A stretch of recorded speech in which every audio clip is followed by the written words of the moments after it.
Hey guys, what is up? Mage here, doing another World of Tanks 360 review. Hey guys, we have made it all the way to Tier 10 once more. We are here at the STB-1. This is the Tier 10 Japanese medium tank. This is a tank that a lot of people were waiting on when it would show up. It's a great tank, and a lot of people, it has a reputation from the PC as being that consistent damage-dealing tank, and it's just because of the high rate of fire of this L7, this British 105mm gun on this tank. Let's go ahead and look at the package. Like most Tier 10s, it does not require any kind of grind. This isn't like an M48 or a Bat Chat, for example. You don't need to grind for a new gun or anything like that. Tank comes out of the box ready to rock. It comes with a 750 horsepower engine, and as talked about earlier, the 105mm L7, 7.5 rounds a minute, 258 pen, 3.90 average damage, 2.29 aim time, 0.36 accuracy, 52 traverse speed for your tracks, and the turret will give you 132mm from the front and the sides, 37mm in the back, 42 traverse speed, and your view range will be 410 meters. This tank really comes into its own as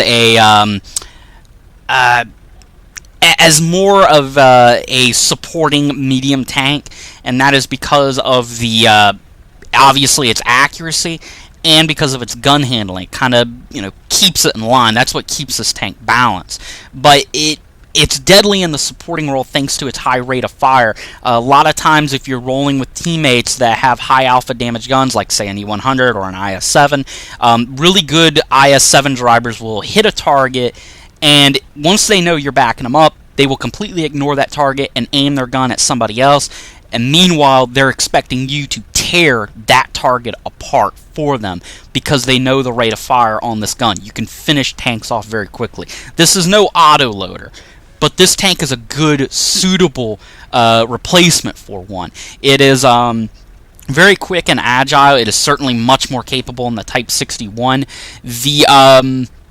The low silhouette and profile does allow this tank to do some passive scouting. It does allow it to do what all medium tanks are good at, which is scouting, doing at least in the passive department. And it's a deadly flanker, especially because of that high rate of fire. Alright guys, I'm going to go ahead and switch to some gameplay. The game I'm going to show you, it was for a loss, but it was a good game. It was a good game regardless. You've seen players on both teams really have great games. And this really illustrates what the STB-1 can do.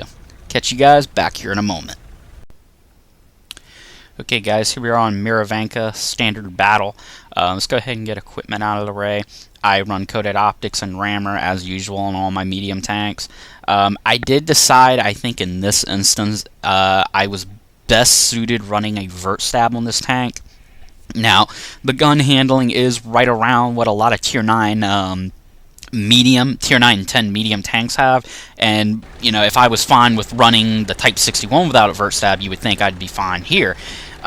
I went on ahead and decided, because of the rate of fire boost, I already have a great rate of fire to begin with. And vents just really, you use it to kind of pile on, add more to that DPM. It, of course, improves view range a little bit, obviously. I think it adds 2%, 2.2 or 5%. I have to double check again. Anyways, it adds a small boost. And basically, with these medium tanks at Tier 10, you really are going to hit the 445 view range cap. Anyways, and anything you pile on in addition to that is going to be used to shear off camo rating. You're using it to negate someone's camo rating at longer distances. You can spot them farther away. But I decided I was just fine without the vents, and I felt like I wanted to make this tank as accurately hit its that 7.5 rounds a minute as accurately as I possibly could. Gonna back off. We're gonna reload and hit this 54E1. The turret armor on this tank, it's not Russian. Don't expect this thing to bounce every single shot. But you can afford to be confident with this turret. You can take more ballsy chances in this tank. And the front hull, you know, a lot of people are going to look at the front armor and say, well, you know, I don't bounce too many shots in M48 Patton. That's true. But the thing most people seem to underrate about this tank is it gives you some kind of insurance against bottom tier and lower tier opponents. It gives you the ability to bounce shots. You didn't have that with the Type 61. There was none of that. You weren't bouncing shots in Type 61. Anything you bounced in Type 61, it was an act of God if you bounced it. We're going to back off here. I'm worried about that IS-3 and then that TD chiming in. That 704 is nothing to laugh at.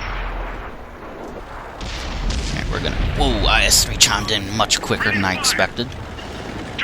He went over the hill to hit me, or tried to. He was going after someone else, I think. Alright, we're going to finish this KV-4 off and get him out of the way. IS-3 hit me. Side armor on this tank is not really great, so yeah, do not side scrape. It is no better than a Leopard 1. Don't do anything stupid.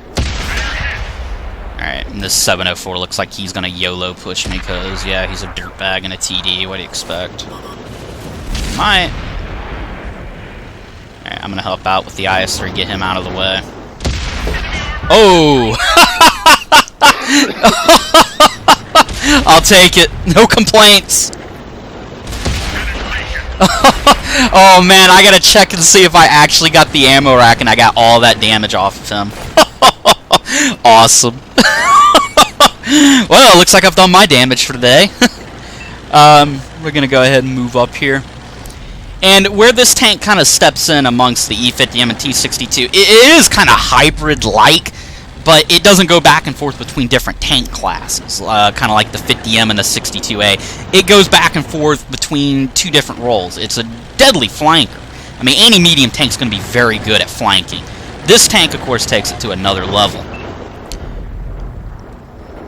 But it is also a very deadly supporting tank, thanks to its rate of fire. And if you actually run with a lot of, Tier 10 heavy tanks and tank destroyers with great alpha damage, a lot of times those guys can take a shot. And I got hit there by this dickhead in his scrub tank. In a lot of cases, they can take their shot, and then they can completely ignore the target and move on to the next tank to shoot, because this tank can dish it out so quickly and so fast, you can just tear other tanks apart. I hope this guy has the 155. But I actually got into really good rhythm with some of the heavy tanks on my team in other matches. I'm going to back off. I'm spotted.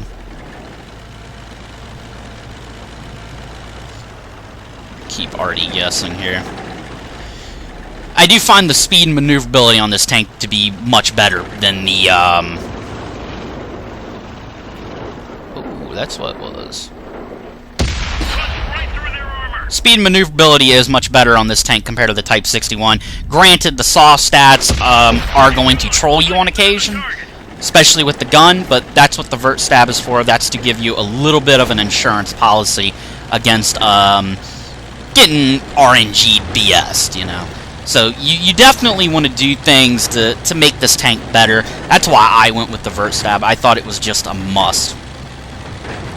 But back to what I was saying, this tank goes back and forth between a supporting tank, and if you are paired up with teammates that, you know, have high alpha damage guns, like an E100 with a 150 or a 128, or, you know, something that hits hard, you're basically gonna give your teammates the ability to fire a shot at a target and then back off and let you finish them off. In a lot of cases, I've seen IS-7s that will completely ignore another tank after they shoot them, and they'll just let me and another teammate with a high rate of fire gun just shred them. That's where this tank steps up. How I bounced, I do not know. We're going to rectify that right now. There we go. Try to get my top gun. Come on, gun, reload, and I get my toppy. I got it off an AFKer, but I do not care. Take what you can get in Tier 10. I would have to say, guys, overall impression, if you loved the M48 and you just didn't like what if you just did not like what power creep did to that tank, this is a very good, suitable, competitive replacement. And that's always been my beef with the Patton. Patton's a great tank, don't get me wrong. It really is a fantastic tank, but power creep has kind of came up and bit that tank right in the backside, and it just, you know, it's not going to recover until it gets a buff, and it's kind of similar with the 4202. That's not saying they're bad tanks and you can't do well in them. I still see really good players put up outstanding matches in those tanks. Back off, I do not know what spotted me. What do they have left? Well, they got a 183, and it could have been the Patton.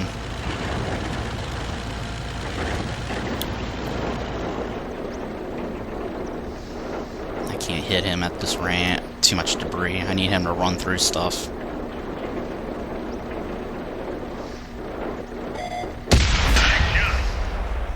We're gonna get a house between him and me. Super Pershing decide he wants to run around.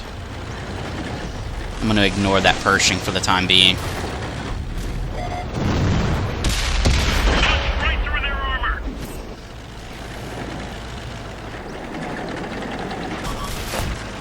Yep, that Pershing is gonna come back and bite me. Nope, he won't.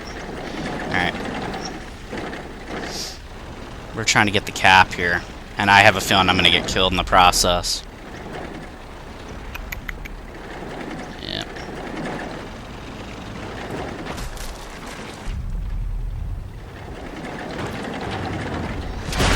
And the 183 hit me. I didn't even see where he was. Whatever, he's a scumbag. In any case, as I was talking about, I don't know what the Batchat and this T-20 Air doing. Batchat would have been better off moving around. But in any case, yeah, dumb team. In any case, the thing about the STB is it kind of goes back and forth between being a very deadly supporting medium tank thanks to the rate of fire, and the high rate of fire also lends itself to being a deadly flanking medium tank.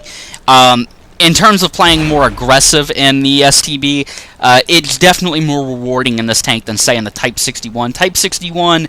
you did not want to really push people if you could help it. You wanted to keep your distance.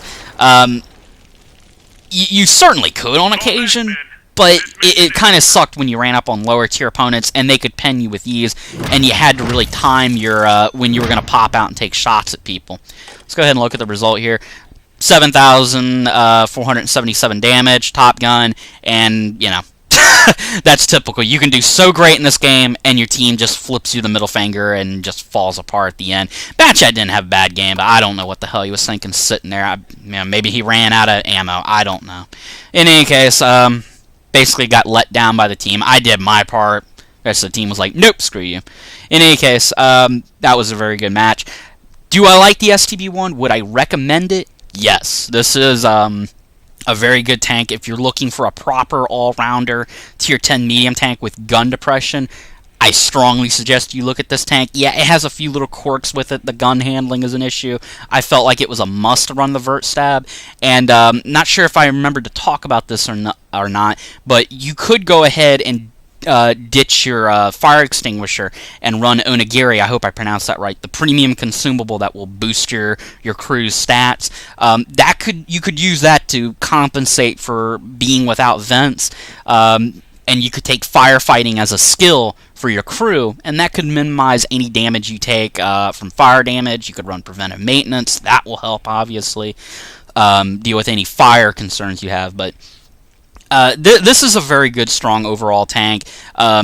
This thing right now, in my opinion, it reigns supreme as the all-rounder amongst the tier 10 medium tanks with gun depression, because the 4202 and the Patton power creepers came up and bit those two tanks in the rear end, and they're not going to recover until they get a buff or something. It's just right now the STB is working. Not saying you can't do well in those two tanks, but this tank, it's just a lot more easier. The rate of fire is really what can carry this tank. And if you know what you're doing, it can really slam other tanks right in the face. Alright guys, I'll catch you guys later. Peace out.